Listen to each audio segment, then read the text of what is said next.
Terry Ann Berry leads a team of researchers at Unitec's Environmental Solutions Research Centre, trying to come up with a biological way of breaking down asbestos and making soil safe again. Well, welcome, Terry Ann. Thank you very much. Happy to be here.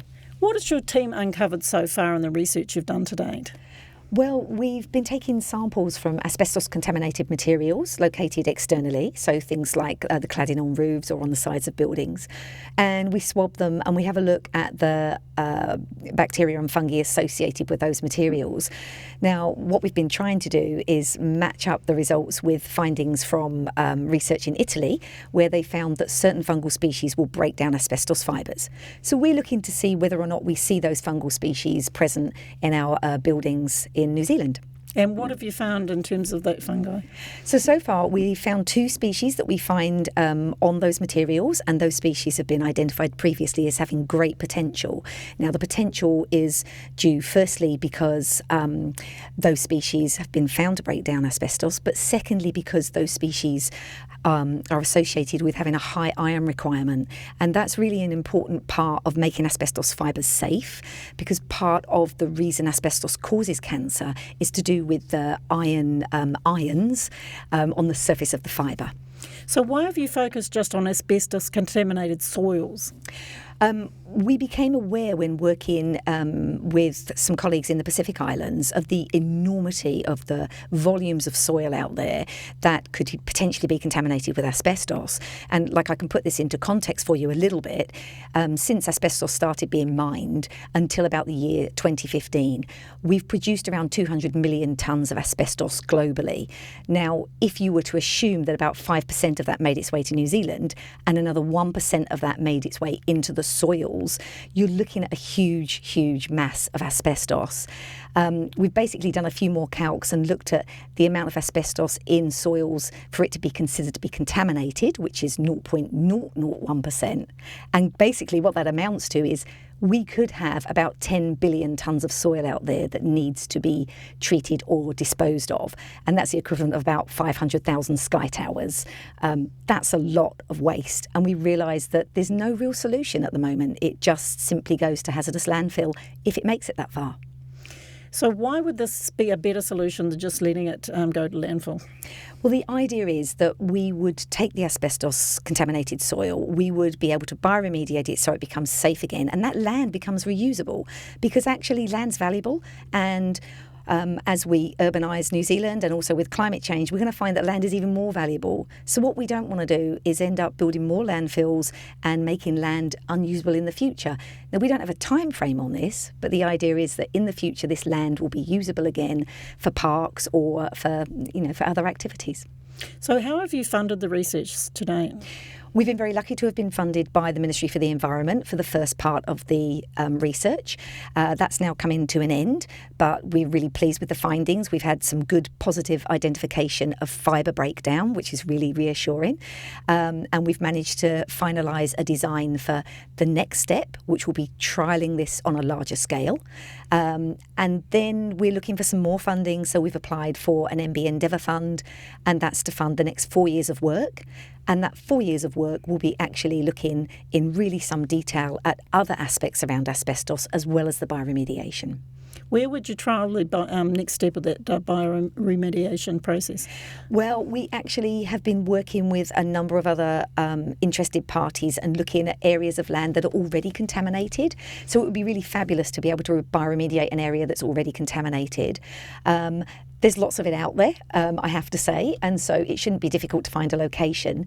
But in an ideal world, we'd have it in more than one region, because the environmental conditions are quite different between the North Island and the South Island. So in the long term, we'd like to be able to prove it can happen in both islands, and even it can happen, in the Pacific Islands or somewhere else. So where we start, it depends on the best offer. So we all know that there's a lot of asbestos out there in buildings, both residential and commercial. So this wouldn't be a remedy or a fix for that? No, it wouldn't be a remedy or a fix for that. But I think that this particular research has actually opened our eyes to the amount of asbestos that is actually in our building stock. And it's led us to start looking into things like raising awareness of the risks of asbestos if it's disturbed, providing education and providing support for people who have been exposed to asbestos. And what is the scope of that problem in New Zealand? Well, most houses built pre-2000 should be considered to contain asbestos. It's highly likely, and this is work-safe words, not my own.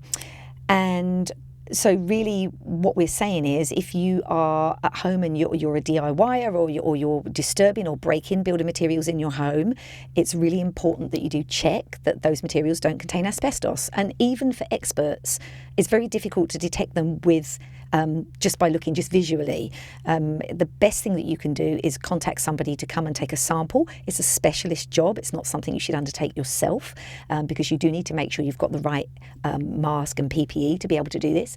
The samples aren't expensive. Between $100 and $200 for a sample is not a huge amount. And once you know where the asbestos is in your home, then it's manageable. It doesn't need to be terrifying.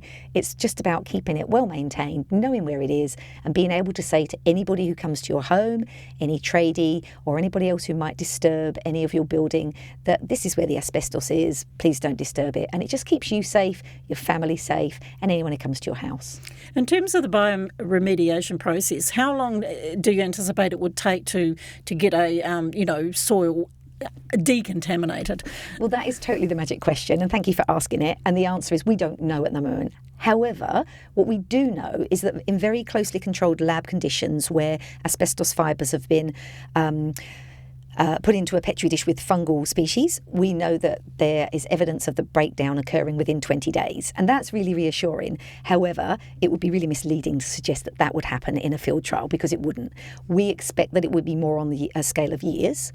So it's not going to be a short-term fix. But we understand that. The idea is that in the long term, we would return our land to being usable again. So in terms of the funding you're seeking, what else would that research cover? Well, one of the things that we're really interested in is that when we started to take samples from corrugated roof and cladding material, we realised that some of the lichen that was attached had started to break down the material, and so that's a really good thing in terms of what we're trying to do. I mean, we want bioremediation to occur, but we want it to be managed. And when it occurs in situ on buildings, what it can actually do is release fibres, and that can be quite dangerous.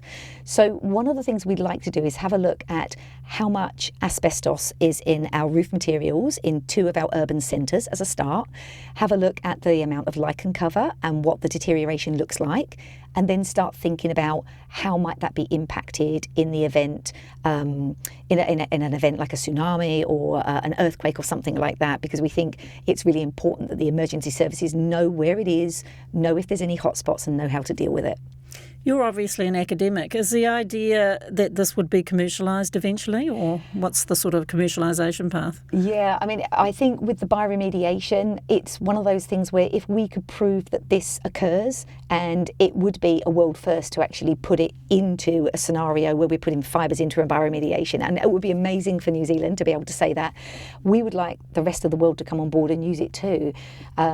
The commercialisation part, as you quite rightly said, I'm an academic, so it's not really something that's in my mind too often. But for me, I'd be much happier if people would just take it on board and start using bioremediation as an alternative option. And just finally, Terry-Ann, you've set up a new charity. Tell us a bit about that. Yes, so part of our journey in looking at the dangers around asbestos was to connect in with people who have a disease called mesothelioma. Mesothelioma is a type of cancer. It's a cancer of the lining of the organs in the body, and it's caused almost exclusively by exposure to asbestos. Mesothelioma, unfortunately, is not curable, and there's about 100 people per year diagnosed in New Zealand with mesothelioma. In other countries, there are support groups and there's funding to help these people and their carers. And New Zealand, there isn't anything. So we decided in 2019 that we would set up a charity. It's called the Mesothelioma Support and Asbestos Awareness Trust. And through this trust, we have two main aims. One is to connect with patients, carers and families and give them a way to be able to talk to each other and share thoughts and ideas. The second thing is to raise awareness to the rest of the community so that we can hopefully in the future reduce the number of people who are impacted.